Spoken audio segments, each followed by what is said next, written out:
हो रही है, बड़ी ईद की बड़ी खुशियों की बात हो रही है, तो एक लफ्ज हम अक्सर सुनते हैं, एक जुमला अक्सर सुनते हैं, हमारा मैनेजर बहुत डांट है, बहुत सख्त है, बहुत डांटता है। तो आज मैनेजर से बदला हम लेंगे, आपके बदले हम लेंगे। वो जुहैब साहब ने क्या बताया था, कुछ मैनेजर्स लेट भी आते जी ये कुछ का नाम लिया गया था। वो नाराज हो गए थे बाद में। तो वो भी साथ मौजूद है।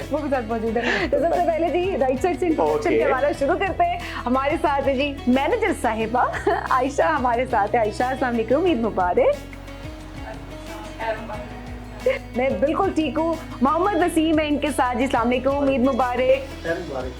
और जनाब लेफ्ट साइड की बात करते हैं, हसाम साथ मौजूद है। अस्सलाम वालेकुम जी, कैसे आप? जबरदस्त जी, आपके जोड़ा बड़ा वायरल है, मैंने सुना है।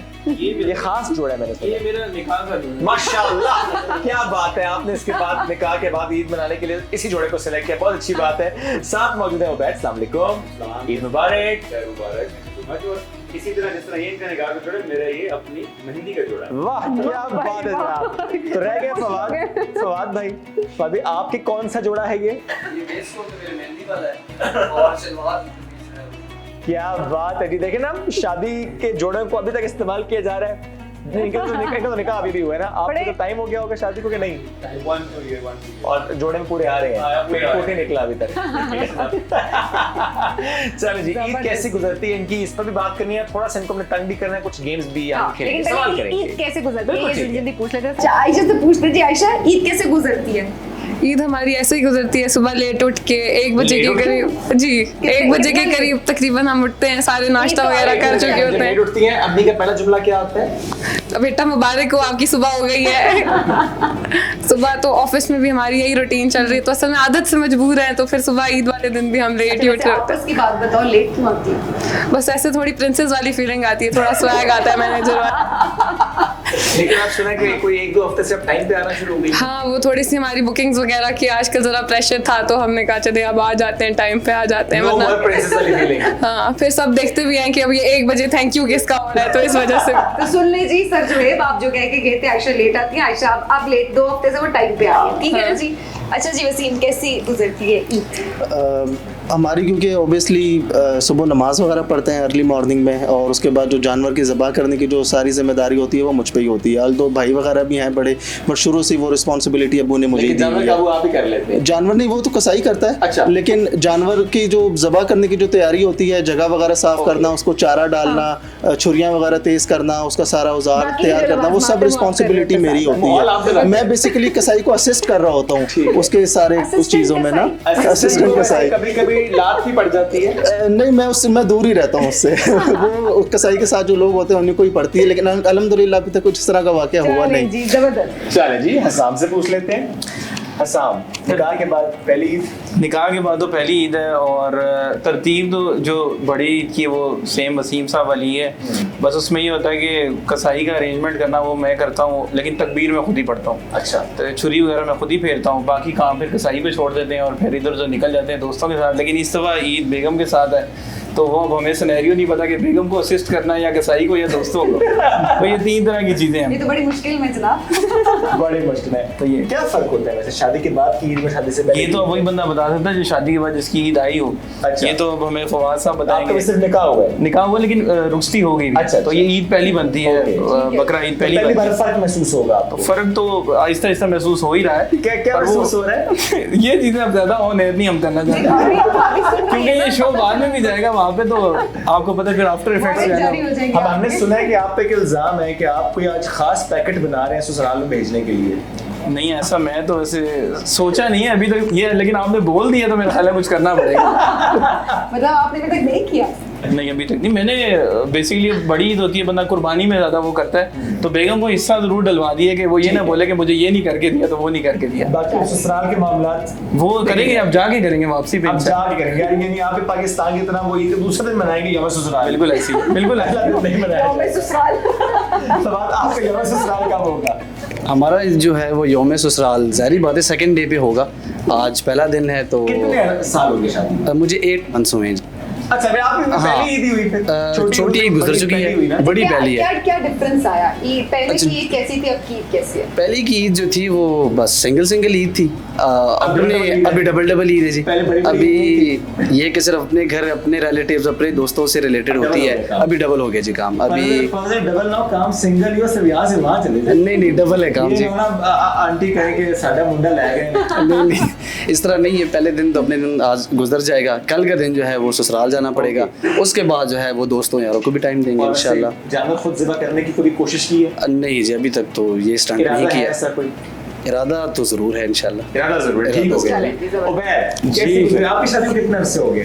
मेरी शादी को तकरीबन 2.5 साल होने वाला है। Okay. और आप तो प्रो है फिर। जो आप एक्सपीरियंस ये पूछ कैसे रहे गुजार रही है हैं आज अब आपको मैं ड्यूटीज बताऊंगा तो आपको मुझ पे तरस भी आएगा कि शादी के बाद से किस तरह बदली और क्या क्या करना कोई पड़ता है। तीन ऐसी ड्यूटीज जिससे आप बड़े तंग हैं? सबसे पहली ड्यूटी जो उसके बाद ऑन एयर जाएगी तो उसके बाद मुझे घर से सुनना भी पड़ेगा, वो है मेरी बेगम का शूट जो होता है तैयारी के बाद। अब हम उस टाइम आपको पता है कि बींगे मर्द बकरे शकरे और वाइपर मार के धो के बड़े आधे कसाई बने खड़े थे और वो कहेंगे हम तैयार हुई खड़ी हैं, हमारे शूट करने हैं और उसके बाद शाम को ससुराल भी जाने हैं। मेरा ईद का जो यौम ससुराल है वो ईद के दिन ही लेट डे में हो जाता है, शाम में ससुराल होता है। और इस ये दफा खुशी की बात है कि दुख की बात है? ठीक है, आगे बढ़ते हैं। नो कमेंट जी। आगे चलते हैं। कुछ गेम्स हमारे पास ठीक है। हाँ, इस दफा बकेट से बता रहे थे जिससे तरस आता है। अच्छा, हाँ खास तौर पे इस बार तो खैर एक और भी इरादा है कि जो आप पूछ रहे थे ज़िबा करने के हवाले से, इस दफ़ा मेरा इरादा है कि पूरा का पूरा बकरा खुद ज़िबा करने की नीयत बनाई है। वैसे तो शादी के बाद 2 साल से खुद ज़िबा भी हो रहे हैं, लेकिन इस बार बकरे को ज़िबा करने का भी इरादा है। और उसके बाद ये है कि साथ ही साथ मुझे टेंशन कुछ दिन पहले बेगम ने दे दी कि आपने मेरा शूट बकरे से पहले कर दें तो बेहतर है। तो मैं उस बार में साथ सोच रहा हूँ मैंने किस तरह क्या मैनेज करना है। शूट अप करते हैं उसके बाद भाभी कमेंट्स क्या होता है? सेटिस्फाई होते हैं? अच्छी पिक्चर्स लिए? बड़ा मुश्किल होता है और मुझे मिर्गी के दौरे पड़े होते हैं धूप में और वो बस 50 तस्वीरें होंगी तो उसमें से कोई 5 चूज होंगी और it's a very hard task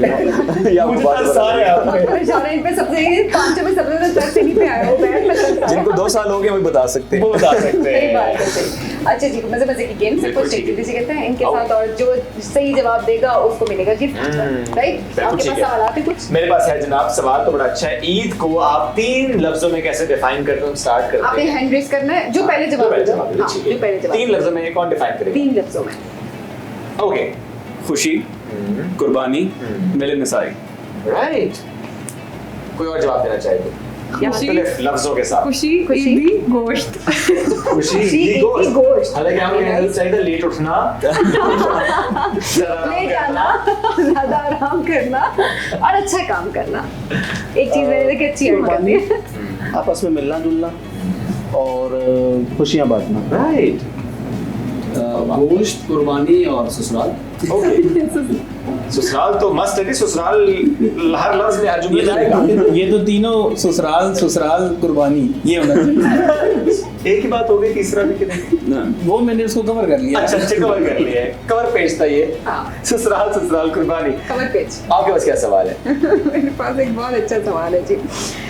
अच्छा जी, लड़कियों को ऐसी कौन सी चीज है, कोई ऐसा काम जो कि ईद वाले दिन बहुत इरिटेट करता है? आयशा से शुरू करते हैं। पहले सुबह एक तो है, सुबह तो नहीं कोई होती, एक काम वो लेट ही जो होती सबसे ज्यादा इरिटेट करता है। गोश्त मामा बुला लेती हैं कि मेरे साथ साफ कराओ, इसके हिस्से बनवाओ, ये हमने देख क्या नहीं है। एक तो इतनी गंदी स्मेल और ऊपर से फिर सारा कुछ गंदे गोश्त वाले हाथ और वो सब। इब्राहिमी है, गोश्त का तरीका अपना वो होता है। अच्छा वसीम, आपको क्या लगता है?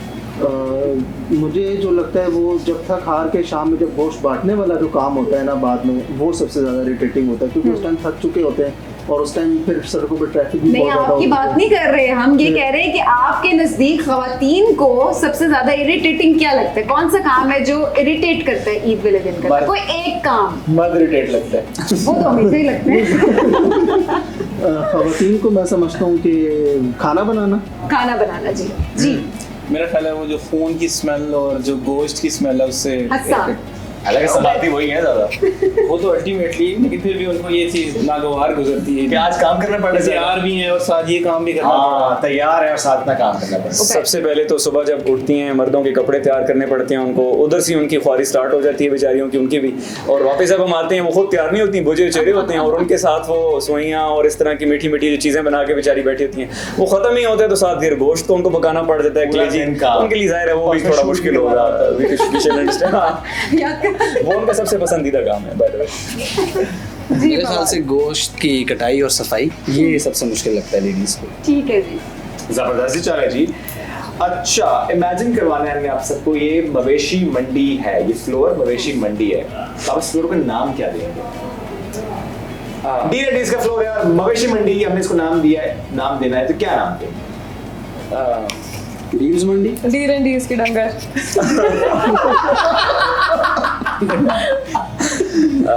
मेरा ख्याल है पहले गिफ्ट दे दें। काफी हो गया, काफी। गिफ्ट लाए जी, गिफ्ट देना चाहिए डील्स एंड डील्स के डंगर। ये तो थोड़ा ज्यादा नहीं हो गया? मेरे पास ऐसे गिफ्ट है, ये आप आयशा तक पहुंचाएं, आप पहुंचाएं आयशा तक। नहीं, यहाँ से आयशा तक पहुंचा। आयशा, इस जवाब पे आपको मिलता है गिफ्ट। इसके बाद आप क्या हो गई हम नहीं जानते, पता भाई, हमने गिफ्ट दे दिया। लेकिन जब गिफ्ट आया था ना, वो बहुत क्यूट था। चलिए जी, आयशा को गिफ्ट मिल गया। हमारे पास और भी गिफ्ट हैम्पर्स है, तो हम साथ साथ वो भी देते हैं सबको, क्योंकि आयशा जब इतना अच्छा देगी सबको गिफ्ट मिलेगा। हाँ, और सब बहुत अच्छा काम करते हैं। तो आयशा के बाद अब ये वसीम आपके लिए गिफ्ट हैम्पर है। जबरदस्त जी, चलें हम भी गिफ्ट देते हैं जी। शाम को पहले देते हैं गिफ्ट, बड़ा भारी है। Thank you. आपने गिफ्ट दिया किसी को? मैं जाके दूंगा ना इसी में। वही आगे ओके, जस्ट एंड चेंज करना और हम यहाँ गिफ्ट आगे कर दी। नहीं नहीं नहीं, लेकिन अब वैसे मैंने सुना है कि आप ऑफिस में सबको गिफ्ट देते हैं, जिन जिन के आप भाई हैं। अब मुझे नहीं पता क्या क्या बातें लीक हुई हैं यहाँ पे। अभी ऑन एयर जा रहे हैं। वैसे बताएं, ऑफिस में जितनी आपकी टीम में लड़कियां हैं, उनमें से किसको गिफ्ट आप नहीं देंगे? अभी तक मैंने गिफ्ट दिए, लेकिन अल्हम्दुलिल्लाह मुझे मिल गए हैं काफी। मतलब मेरी बर्थडे पे उन्होंने बहुत अच्छे एंटरटेन किया था। अच्छा, आपने गिफ्ट नहीं दिया किसी अभी को? तक नहीं दिया, और ऊपर से ऑन एयर है तो बिल्कुल भी नहीं दिया। ओके, वीडियो जाएगी, मतलब दे दिया, बहुत आगे तक जाएगी, बताना नहीं चाह रहे। ये गिफ्ट आपके लिए जी। थैंक यू सो मच जी। हमारे मैनेजर्स, जिनसे हमने कोशिश की कि थोड़ा थोड़ा आप लोगों का बदला नहीं, वो टीम मेंबर जो कि अपने मैनेजर से शिकायत करते हैं, ज्यादा शिकायतें एचआर से ज्यादा होती हैं। एचआर से तो बहुत शिकायतें होती है। डील से सर हमारा सेल्स फ्लोर एचआर से खुश है, खुश है, फिर हमने ठीक है। सबको बहुत ज्यादा कंफर्टेबल रखा हुआ है। बट जहाँ तक जब पॉलिसीज की बात होती है तो ऑब्वियसली वहाँ पे थोड़ा उसमें स्ट्रिक्ट होना पड़ता है, जाहिर है उसको आप चेंज। लेकिन आप आयशा को शोकॉज नहीं देते? हमने सर कोशिश की है कि आप इनको बहुत ज्यादा कंफर्टेबल। आयशा को शोकॉज क्यों नहीं देते फिर? अभी तो 2 हफ्ते हुए। हर मंथ मिलता है, इसको असर नहीं होता। चले जी, अब चलते हैं सेल्स टीम के पास। कुछ सवाल लेके कुछ गिफ्ट्स लेकर रहिए हमारे साथ। डील एंड डील्स फैमिली के साथ ईद का दिन हमने मनाया, उनसे कुछ चिट चैट की, कुछ गपशप की, कुछ गेम्स खेली, लेकिन अब जरा एक छोटा सा मैसेज आपको देना चाहते हैं हम। मैसेज ये है कि जिसने कुर्बानी की है, ज़ाहिर उसको गोश्त की नीड नहीं है। कोशिश ये करें कि कुर्बानी का गोश्त उस तक पहुंचाएं जिसने कुर्बानी नहीं की, जो इस्तेदात नहीं रखता। और जब कुर्बानी के गोश्त की बात करते हैं, अगर आप ये सोच कर फ्रीजर में रख रहे हैं कि आप कितने महीने खाएंगे, तो हेल्थ एक्सपर्ट कहते हैं 1-1.5 महीने से ऊपर खाना नहीं चाहिए। बिल्कुल नहीं तो खाना ज़्यादा स्टोर नहीं करना। हाँ, स्टोर नहीं करना, पेट में भी ज्यादा स्टोर नहीं करना, अपना पेट समझ के गोश्त खाना है। हॉस्पिटल्स भरे होते हैं, डॉक्टर्स बेचारे जिनको अपनी ईद मनानी चाहिए, वो अपनी फैमिलीज को छोड़ के हॉस्पिटल आए हुए होते हैं आपको अटेंड करने के लिए। उनको ओवर टाइम लगाना पड़ रहा होता है, ड्यूटीज देनी पड़ रही होती है, बिकॉज आप अपनी हेल्थ पे कॉम्प्रोमाइज करते हैं। वहीं पर आपको हेल्थ पे कॉम्प्रोमाइज नहीं करनी चाहिए। फूड पॉइजनिंग के केसेस आते हैं, कोलेस्ट्रॉल के केसेस आ रहे होते हैं काफी ज्यादा, यूरिक एसिड के केसेस आ रहे होते हैं, साथ में स्टमक के इश्यूज इतने ज्यादा सामने आ रहे होते हैं। तो आपने हाथ धोला रखना है, गोश्त वहीं पे रहेगा। 1-1.5 महीना आराम से खाएं, 1.5 महीने ज्यादा नहीं खा सकते, जैसे श्वेत ने बताया। बिल्कुल चलेंगे। ओके जी, चलते हैं हम यहाँ से। अल्लाह हाफिज। एक बार फिर से ईद मुबारक।